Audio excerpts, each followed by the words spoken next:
Exame de 2006, primeira fase. Esta é a questão número 4 da parte 2. É uma pergunta de funções e esta é uma questão que eu gostaria de chamar a atenção para uma dica, um conselho que eu costumo dar até já noutros exercícios, mas que se calhar nos outros exercícios até nem se aplica muito o tal conselho, mas nesta é bastante visível. E então vou reforçar essa ideia, ok? Que é aquela dica de quando temos um enunciado bastante extenso, como é aqui o caso, e ao mesmo tempo temos uma figura a acompanhar o relato do enunciado, teremos que ter o cuidado de ver se na figura está tudo preenchido, temos lá toda a informação que é importante, que é relevante para resolver o problema. Eu posso-vos dizer que a questão 4.1 é de uma facilidade extrema, que vocês vão também admitir isso no final. Não sei se já resolveram ou não, mas caso não a tenham conseguido resolver, é porque a figura não foi explorada ao máximo, ok? Então o que é que eu quero dizer com isto? Vou ler aqui rapidamente, parte do gráfico da função f, domínio R, está aqui. Temos um triângulo isósceles, OPQ, quer dizer que PO é igual a PQ. Podemos marcar logo aqui assim dois tracinhos, quer dizer que são iguais. O é a origem, P é um ponto da função, também está claro aqui. Q pertence ao eixo das abscissas, também está claro. Considero que o ponto P se desloca no primeiro quadrante, portanto o P anda aqui em cima da função, ok, ao longo do gráfico. E o ponto Q, neste movimento do ponto P, o ponto Q também se vai movimentar, de modo a que este triângulo seja então sempre isósceles, ok? Isso é que é obrigatório, tem que acontecer. Seja A a função do domínio R+, que faz corresponder à abscissa X do ponto P, lá está, é esta informação. Isto passa despercebido muitas vezes e depois complica o exercício, e vocês vão ver porquê. A abscissa X do ponto P, o nosso X, portanto o X da nossa função, o x da função que nós queremos aqui na 4.1 é a abscissa do ponto P, ok? Seja A a função que faz corresponder à abscissa x do ponto P à área do triângulo, ok? A área do triângulo. Então vamos ver como é que isto facilita então o problema. Reparem aqui numa situação, nós já vimos então que isto é igual a isto e já sabemos que o x da nossa função é a abscissa do ponto P, ok? Bom, vamos então resolver. Nós queremos a área do triângulo, né? Nós queremos provar esta expressão. Então, vamos, como sempre, começar pela área do triângulo. Base vezes a altura a dividir por 2. E, no nosso triângulo, vamos definir o que é a base e o que é a altura. O que é a base do nosso triângulo? Bom, notoriamente, aqui não havia muito que enganar, não é? A base vamos considerar aqui de O a Q. E a altura será aqui... portanto, desculpa, a altura, isto é a altura, cá, daqui a aqui, cá acima, não é? Portanto, aqui da origem até aqui. Bom, nós temos que escrever em função de x, o que a base e a altura, tudo escrito em função de x, ok? Ou então se conseguimos calcular o seu valor, tudo bem. Então, mas quanto é que é aqui a base em função de x? Reparem que se daqui a aqui é x, daqui cá ao fundo é 2x, e portanto 2x para a base, ok? Reparem que se nós não tivéssemos aqui este x não era fácil de ver.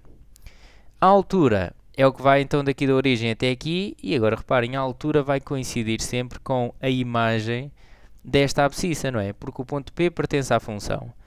Se este ponto P tem sempre a abscissa x ao longo do movimento, a sua imagem é sempre f de x, não é? F de x, e o f de x dá é levantado a menos x, ok? É levantado a menos x. E portanto a altura será sempre, para cada x, será sempre E levantado a menos x. Portanto, a dividir por 2. Portanto, vejam como é simples, não é? Portanto, ou seja, o 2 corta, está a multiplicar, pode cortar. Ficamos com x vezes E levantado a menos x. Isto está feito. Bom, mas o exercício era simples se nós tivéssemos consciência e nos concentrássemos e tivéssemos foco neste x, ok? Porque senão, se não marcássemos este x, o exercício tornar-se-á complicado. Porque não estamos a ver, simplesmente. Não é porque não temos capacidade para resolver, é porque não estamos a ver tudo, ok? Isto é extremamente importante. Então, vou passar agora a 4.2. Diz então o seguinte: sem recorrer à calculadora, estuda a função A. Portanto, a nossa função A é a que vimos no exercício anterior, x vezes E levantado a menos x. Quanto à monotonia, e conclua qual é o valor máximo que a área do triângulo pode assumir. Bom, notoriamente, vocês já têm que estar então com isto encaixado. Estão-nos a pedir monotonia extremos, máximos ou mínimos, derivada, zeros, tabela. ok? Derivada, zeros de tabela. Então, vamos fazer a derivada. Ficamos então com x é levantado a menos x derivada. Temos a derivada de um produto aqui, vamos às fórmulas, está no formulário, ok? A derivada de um produto é a derivada do primeiro vezes o segundo mais o primeiro vezes a derivada do segundo. A derivada de x dá 1, ficamos aqui com e levantado a menos x, mais x, agora temos aqui a derivada de um exponencial, está também no formulário, fica a derivada do expoente, vem cá para trás a multiplicar, é levantado a menos x. Ok? Ou seja, é levantado a menos x, a derivada de menos x dá menos 1, portanto, posso até colocar assim, menos 1 vezes é levantado a menos x, igual é levantado a menos x, menos x é levantado a menos x. Por uma questão de simplificar e depois de ser mais fácil calcular os zeros, posso colocar aqui o e levantado a menos x em evidência e ficamos aqui com 1 menos x, ok? O que é que sobra aqui tirando o e levantado a menos x? Sobra 1, aqui sobra x, e, portanto, se eu fizesse aqui a distributiva, obtinha o que tenho aqui atrás. Portanto, posso escrever desta maneira. Agora, zeros da derivada. A levantada a x, a linha, a derivada igual a 0, vamos igualar a 0 a derivada, é levantada a menos x vezes 1 menos x igual a 0, lei do anulamento do produto, porque está aqui vezes, temos um produto igual a 0, então o que faz sentido dizer é que um dos fatores tem que ser 0, não é? Porque senão nunca dava 0. Esta é impossível, reparem, um exponencial é sempre positivo, portanto nunca pode ser 0. E daqui ficamos com x igual a 1. O 1 passa para o outro membro, fica menos 1, depois troca sinais, tá. E a seguir, tabela, ok?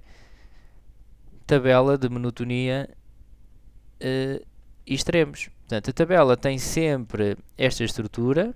A primeira linha é a derivada, vamos aqui marcar, a derivada.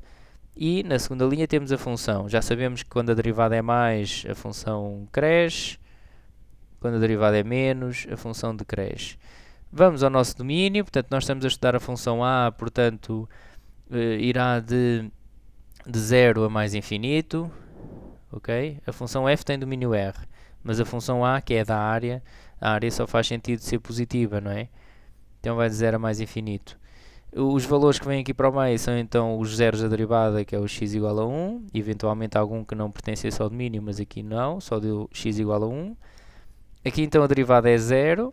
Vamos ver aqui atrás do 1, um número qualquer aqui atrás do 1, a ver se a derivada dá positiva ou negativa. Então vamos à função derivada, que é esta, e vamos ver, olha, o exponencial é sempre positivo. Se eu colocar aqui no x um número antes do 1, deste 1 aqui, pode ser o 0,5, por exemplo, 1 menos 0,5 dá positivo, né?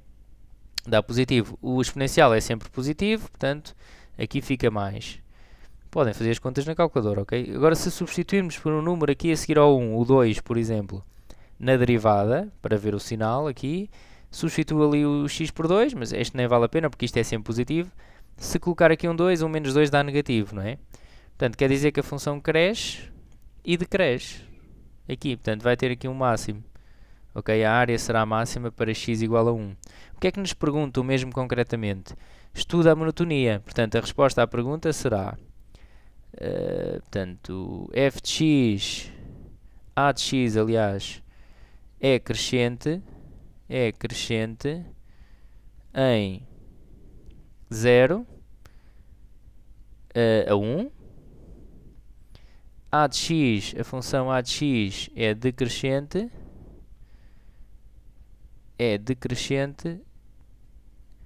em 1 a mais infinito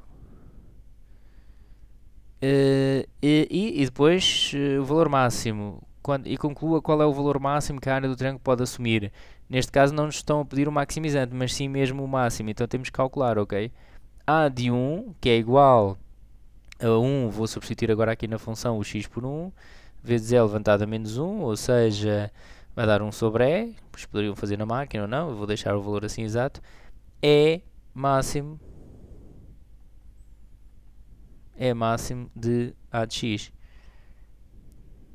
x. Ok, e temos então o estudo feito.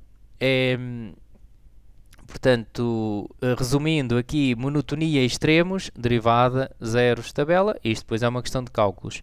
Posso só fazer referência que quem não tiver ainda esta matéria percebida, portanto, módulo 3, derivadas, ok? Não será logo a primeira aula, porque isto não vem logo no início, mas é logo ali das primeiras.